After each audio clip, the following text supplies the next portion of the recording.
Let me ask you something. How long have you owned your Volkswagen? A year? 5 years? Maybe longer? And in all that time, do you feel like you truly know that car?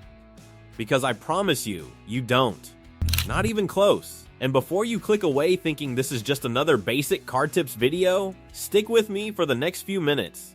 Because what I'm about to share with you are 11 features that are already built into your Volkswagen right now, sitting there, waiting for you to discover them. Features that most dealerships will never walk you through, features that aren't clearly explained in your owner's manual, and features that will genuinely change the way you interact with your car every single day.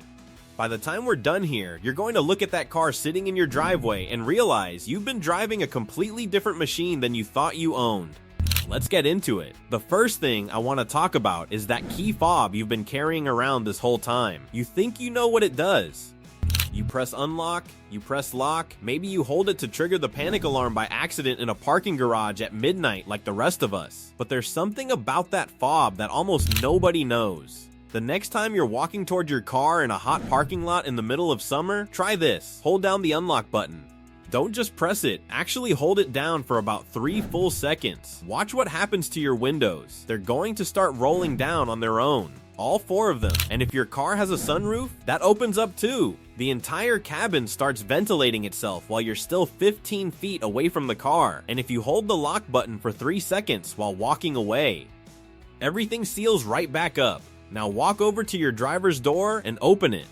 Look at the very bottom of the door panel, right along the inner edge where the panel meets the lower part of the door. On many modern Volkswagen models, particularly the Arteon, certain Passat variants, and newer Tiguan models, there's a small compartment tucked in there that most owners have genuinely never noticed.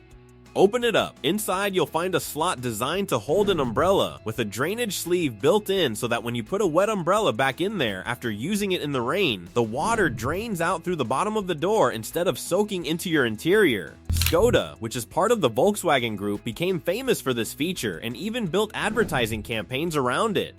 But what a lot of people don't realize is that several Volkswagen models quietly adopted this same design principle. The umbrella is branded, custom fitted, and sized specifically to match that compartment.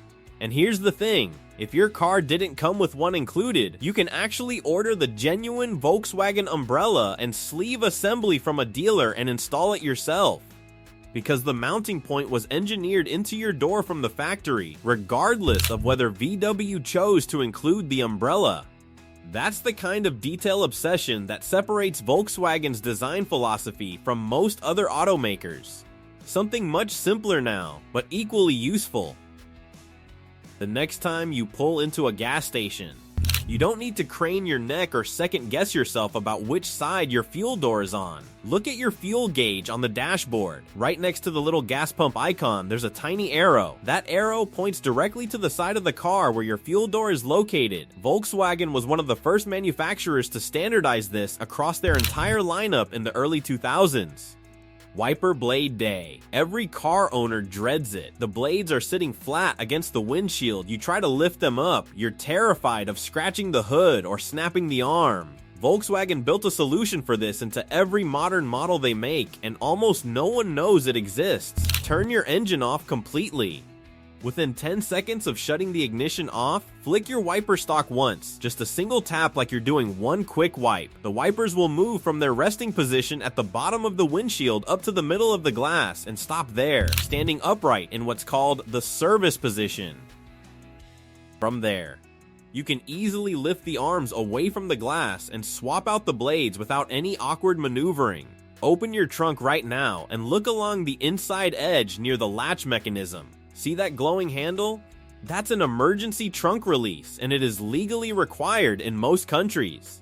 But what makes the Volkswagen version particularly well thought out is that the handle is attached to a purely mechanical cable system that works even if the car's battery is completely dead. The material it's made from is phosphorescent, meaning it absorbs light and glows in complete darkness without needing any power at all.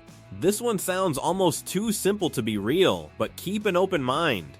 Your Volkswagen's throttle is completely electronic, meaning your accelerator pedal isn't physically connected to the engine by a cable. It's all sensor-based communication to the engine computer. Over time, especially after 50,000 or more miles, those sensors can drift slightly in their calibration, and the result is throttle response that feels slightly off. A little sluggish off the line, or inconsistent in how it reacts to your foot. Here's a reset procedure that mechanics are well aware of, but rarely share because there's no service revenue in telling you this. Engine off. Ignition off. Turn the ignition to the on position without starting the engine. Don't touch the accelerator. Wait 10 seconds.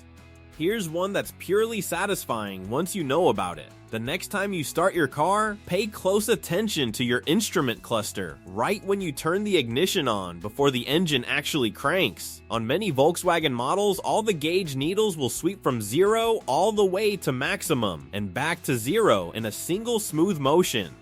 Finally, if your Volkswagen is equipped with adaptive cruise control, that system is doing something in the background that most drivers are completely unaware of. It's learning. Every time you use it, the system is observing how you brake, how you accelerate, and how you respond to vehicles merging in front of you.